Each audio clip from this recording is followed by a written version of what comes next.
அத்தியாயம் 15. இருவரும் பேச ஆரம்பிக்கும் முன்னமே வெளியே இருந்து உள்ளே வந்தவன், அம்பி, முக்கியமான வேலை இருக்கு என்றபடி சிஸ்டத்தினை உயிர்ப்பித்தான்.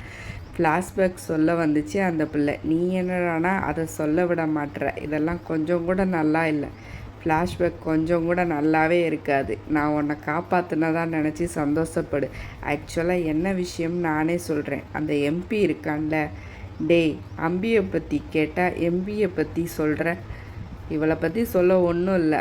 அவனை பற்றி சொல்கிறேன் கேளு. சிஸ்டத்தில் பார்வையை பதித்த அரவிந்த் ஒரு ஃபோல்டரை ஓப்பன் செய்தான். அனி, ஜஸ்ட் இதை பாரு என காட்ட அதில் எம்பி நரசிம்மன் குறித்தான அத்தனை விவரங்களும் இருந்தது. அதோடு பென்ட்ரைவ் போட்டவன் அதில் இருந்த ஃபோல்டரையும் பார்க்க அனிருத் கண்கள் விரிந்தது. அதிலும் ஒரு ஃபோட்டோவை பார்த்த அனிருத்துக்கு மின்னலென ஒரு விஷயம் ஞாபகம் வர, அரவிந்த், இவனை நான் பார்த்துருக்கேன், அதுவும் நான் சாகிறதுக்கு முதல்ல என்றான் படபடப்பாக. என்னடா சொல்கிற, இவனையா? ஆமாம் அரவிந்த், நான் ப்ராஜெக்ட் கொலாப்ஸ் ஆன டென்ஷனில் கொஞ்சம் ஃபீலிங்காக போயிட்டு இருந்தபோது திடீர்னு இவன் முன்னே வந்து நின்று கருப்புசாமி கோவிலுக்கு எப்படி போகிறதுன்னு கேட்டான். ஆள் பார்க்கவே வித்தியாசமாக இருக்கானேன்னு நான் முதல்ல எதுவும் பேசாமல் போனேன். ஆனால் அவன் விடாமல் கூட வந்து கோவிலுக்கு போகணும், முக்கியமான வேண்டுதல் செய்யணும், இன்றைக்கே செஞ்சு முடிக்கணும்னு சொன்னான். நல்ல காரியம்னு நானே வழிகாட்ட கூட போனேன். அதுக்கப்புறம் பார்த்தா நான் செத்துட்டேன்டா. இந்த விஷயமெல்லாம் இப்போ தான் ஞாபகத்துக்கு வருது.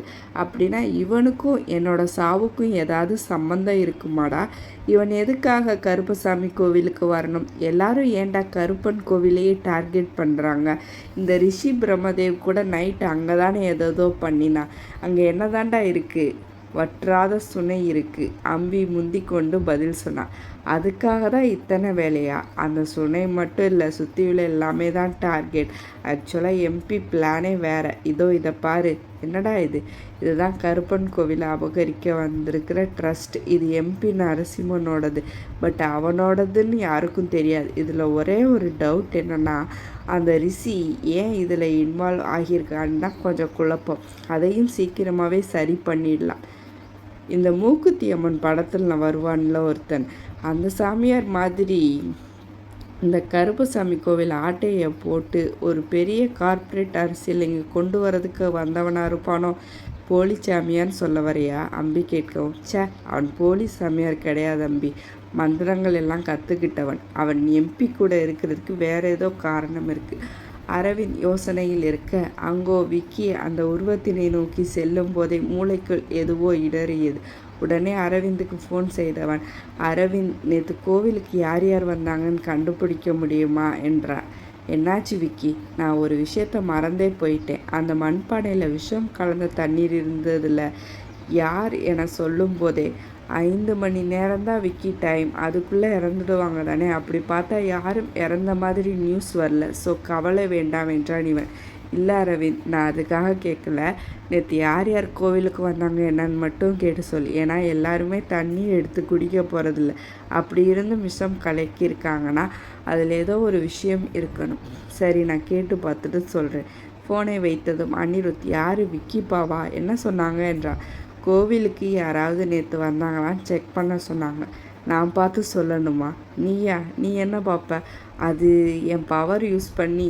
எப்படி? கொஞ்ச நேரத்துக்கு முன்னாடி ஒரு காமெடி பண்ணி அது மாதிரியா? நீ ஆவியே இல்லைடா. கடுப்பை கிளப்பாம போ, நான் பார்த்துக்கிறேன். நீ எப்படி பார்ப்ப? உனக்கு எதுவும் பவர் இருக்கா?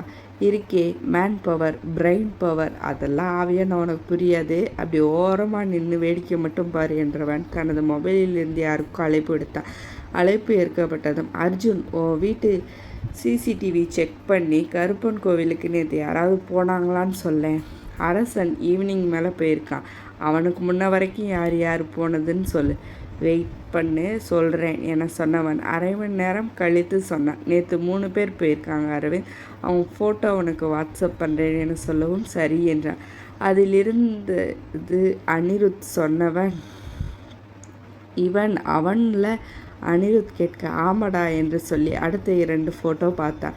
அதில் இருந்த பொண்ணை பார்த்தவன், டேய், இவளை பாரு. அனிருத்திடம் காட்ட, ஆதிராவோட ஃப்ரெண்டுடா, நேம் கூட ஆ, ராகவி என்றான் அனிருத். அவளேதான், இவ போயிருக்கா ஏதோ இடறியது அவனுக்குள். நீ எதுக்கு இந்த பொண்ணுக்கு இவ்வளோ ஜெர்க்காகிற? உண்மையை சொல்லு மேன். ஒன்றுமில்ல, வேலையை பார்க்கணும் விடு என்று சொல்லி விக்கிக்கு அனுப்ப அவனோ பார்த்துவிட்டு அந்த உருவத்தின் அருகே வந்தான். அது கொஞ்சம் கொஞ்சமாய் தெப்பத்தினை நோக்கி நடக்க இவனும் பின்னாலே நடந்தான். முடிவில் தெப்பம் வந்துவிட அருஞ்சனை காத்த ஐயனார் கோவிலில் உள்ள தெப்பத்தின் அழகை அடிக்கடி பார்த்திருக்கிறான். இங்கே சில தடவை மட்டுமே வந்திருக்க இந்த அதிகாலை வேளையில் தெப்பத்தின் அழகு மெருகேறி தென்பட அதை ரசிக்க ஆரம்பித்தான் விக்கி. பொன்னிற சூரிய ஒளி அந்த தெப்பத்தின் மீது பட்டு கொண்டிருக்க அதில் நீர் மினுமினுத்து தெரிந்தது. அழகிய அந்த காட்சிக்கு அவன் அடிமையாய் மாறிப்போனான். நேற்றைய உளைச்சல் எல்லாம் மறந்து இயற்கையின் பிடியில் தன்னை ஒப்புவித்து கொண்டு அவன் நின்றிருக்க, இப்படி வேடிக்கை பார்க்க தான் வந்தியா விக்கி? அந்த உருவம் காட்டமாய் கேட்டது. எஸ், அஃப்கோர்ஸ், நிதானமாக விக்கி பதிலளித்தான். இந்த பதிலை நிச்சயம் அவ்வுருவம் எதிர்பார்க்கவில்லை என்பதை அவன் புரிந்து கொண்டு பார்க்க, என்ன பார்க்குற? உனக்கு என்கிட்ட ஏதாவது சொல்ல வேண்டியிருந்தால் நீ தான் சொல்லணும். அதை விட்டு ஏன் ரசனையை குறை சொல்லக்கூடாது என்றான் தெப்பத்தின் மீதே பார்வையை பதித்தபடி. இந்த இடத்துக்கு எதுக்கு வந்திருக்கோம்னு உனக்கு தெரியாதா என்ன? கடுப்பில் பேசியது அவ்வுருவம். எனக்கு தெரிஞ்சிருக்குன்னு உனக்கு தெரிஞ்சிருக்கு, அப்புறமே போனவனை பிடிச்சி இப்படி நிற்க வச்சிருக்க.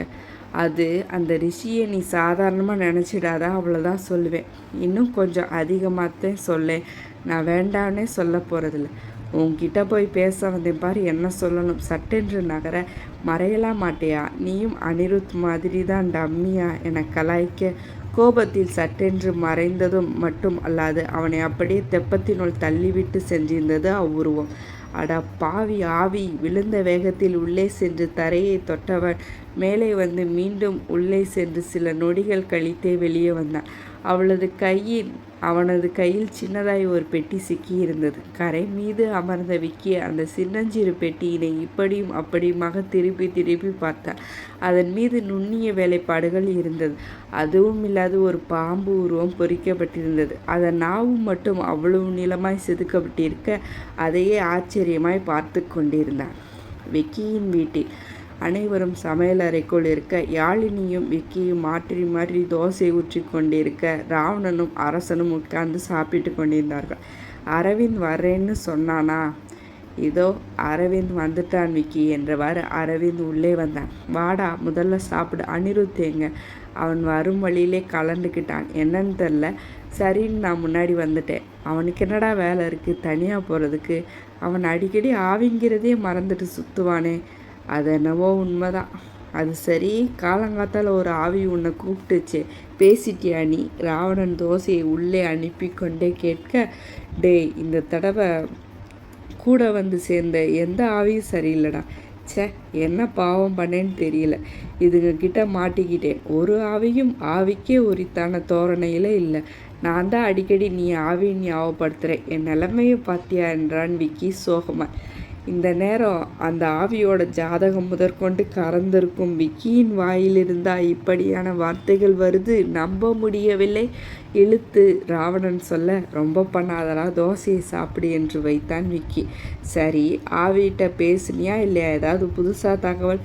இல்லை, கேட்கணும்னு தோணலை. பொறுமையாக பேசலான்னு நினச்சிருக்கேன். அதுக்கு முன்னாடி அனிருத் சாவில் இருக்க மர்மம் என்னன்னு தெரியணும்.